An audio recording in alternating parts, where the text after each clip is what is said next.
fight for the future. I'm doing my part. I'm doing my part. I'm doing my part.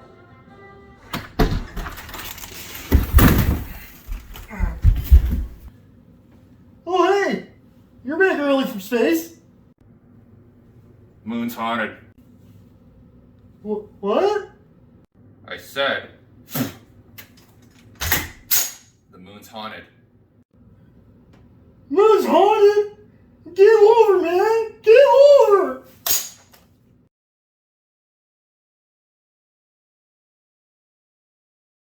What's going on, you guys? I'm Hunter. I'm from Buenos Aires, and I say kill 'em all! And I'm coming at you here in front of the zebra wall talking about the U.S. rifle Anti-Xenomorph, caliber 11.6 millimeter, model M22. This is the official rifle of the U.S. Space Force. This was adopted in 2022, just this year, hence the M22 designation. This project started in early 2019 because the Space Force needed a rifle to equip its troops with. Now, the changing idea of what the infantrymen should carry with the adoption of the SIG MCX Spear, a sort of battle rifle concept, the Space Force decided to follow suit. Now, the Space Force being a fairly new branch, they needed to basically turn to the civilian world to get as much knowledge as they possibly could, because there really isn't any military knowledge outside of planet Earth. So they turned to the civilian world, and unfortunately, the only really well-documented evidence we have dealing with life outside of this planet is a report done in the late 70s by one Ellen Ripley on a civilian exploration mission she led for the Weyland-Yutani Corporation. Now, what they discovered in this report is two things, one of which is that, this might sound familiar with the adoption of the SIG, is that armor penetration was an absolute must. The second of which being, just due to the sheer size of the creatures that were encountered, is that a massive increase in stopping power over 5.56 or even 7.62 millimeter NATO was required. Now, this particular rifle is one of the very few troop trials rifles. Really cool. We'll get into that here in just a second. So this rifle was designed by a committee, which is a really bad idea from the get-go. Does the Bradley vehicle come to mind for anybody? So a trial was like a set of parameters, and a trial was set up. Now, the parameters specified that this rifle had to start with an existing weapon system. You couldn't develop your own weapon system, budget cuts and red tape. I don't know what caused it, but you had to start with an off-the-shelf weapon system.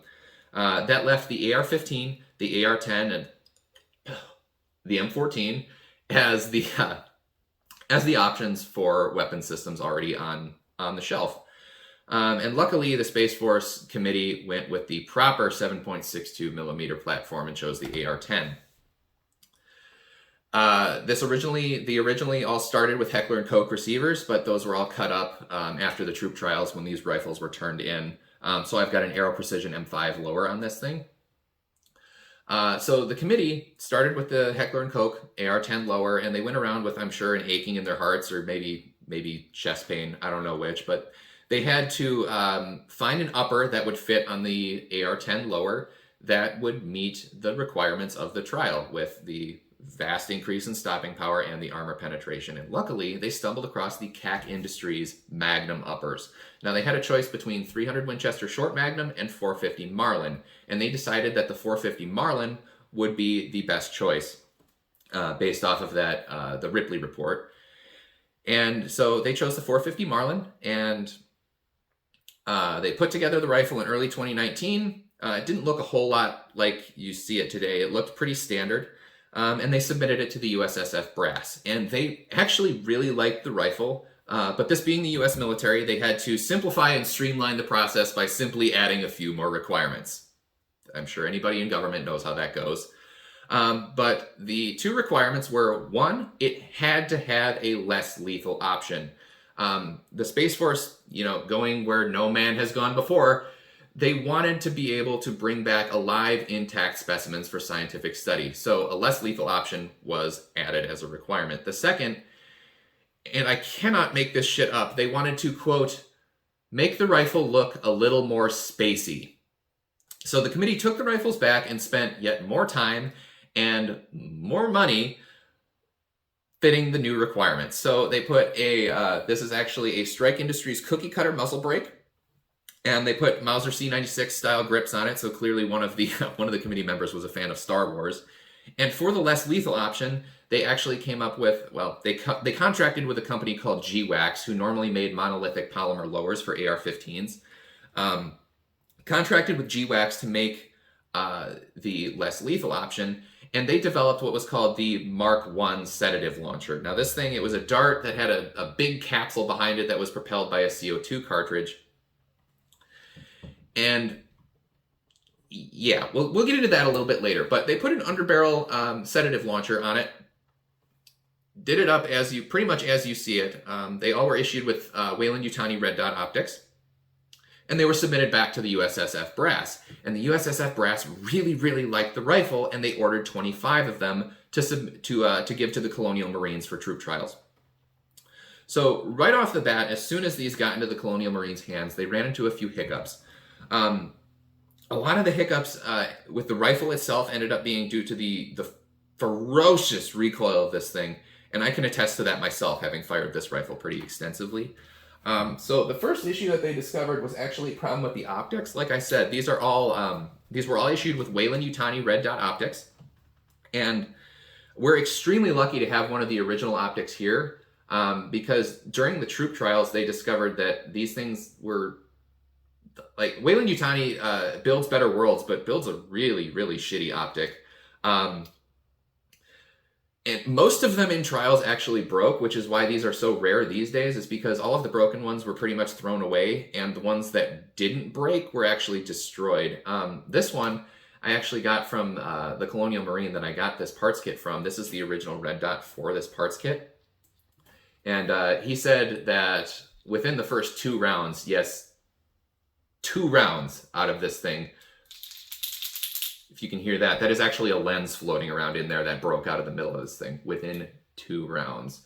So the Weyland-Yutani optics were all pretty much ditched, and 1 to 4 low power variable optics were placed on every single one of these rifles. Now, if you're wondering how I managed to get my hands on a parts kit this rare, it is amazing how far a bottle of Jack and a weekend past Andromeda 5 will get you with a supply sergeant in the Colonial Marine Corps.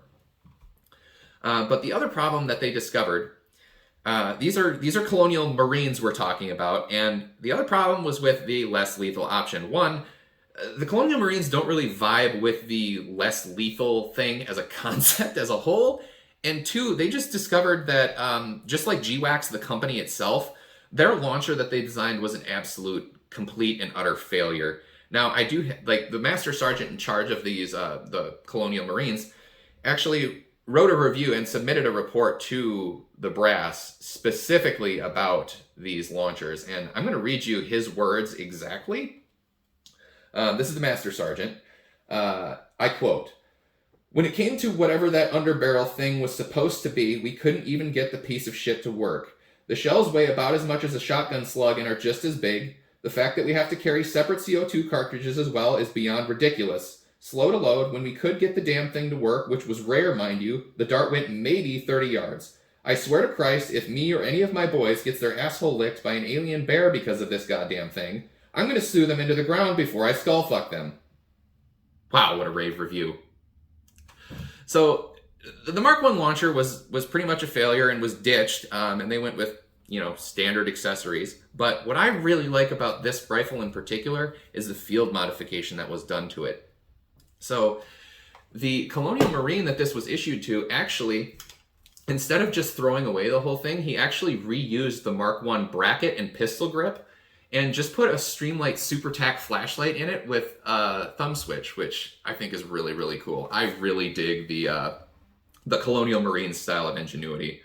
Now, in terms of ammunition, 2 different cartridges were developed for this rifle. The first of which being the this is called the Mark I cartridge. It's 11.6 by 53 millimeter, designated the Mark I. This is basically just Hornady's off-the-shelf 450 Marlin cartridge.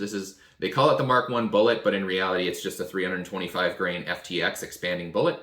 These are moving about 2,250 feet per second, and they issued an expanding bullet as the all-purpose round for this rifle, because, you know, the Space Geneva Convention hasn't been signed yet. The other cartridge that they developed is called the Mark VII. This cartridge was developed for this trial specifically by Lehigh and Hornady together. This is a 255 grain Lehigh solid bronze bullet moving about 2,400 feet per second.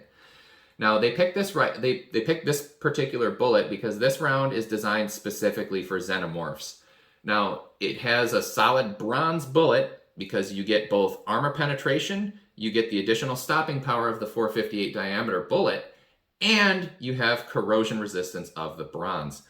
This thing will canoe bug heads, it'll canoe gray heads, it'll shoot that tiny little Xenomorph mouth right off, but you gotta watch out for that alien blood, that acid alien blood, you know what I'm saying? So anyway, this rifle was actually, the non-lethal option was nixed. However, and actually the Mauser C96 grips were ditched pretty quick because, you know, additional cost and whatnot. However, this rifle was adopted in early 2022, February, I do believe. It was adopted officially, and rifles are supposed to be getting into the hands of the Colonial Marine Corps in mid-2023. The civilian world has actually taken notice of this rifle as well, with both Weyland-Yutani ordering 1,000 rifles. Surprisingly enough, Weyland-Yutani actually nixed their optics in general on these rifles and went with the standard military's 1-to-4 variable power optics. They ordered 1,000 of them for their exploration corps, and then SpaceX actually ordered 2,000 of their own rifles, albeit with an underbarrel flamethrower attached. So in my experience shooting this thing, like I said, the recoil is absolutely ferocious, but it is so much fun to shoot. It'll push you around, and the fireball is absolutely insane. You can feel it in your sinuses, but God, this thing is unbelievably fun. Just because of the sheer power of this thing. Guys, if you like this sort of content, I had way more fun than I had any right to making this video. And I fully intend on doing more kind of humorous, satirical stuff like this. So if you like this kind of content, go ahead, like, comment, and subscribe, and I will see you on the next one. Thanks for watching.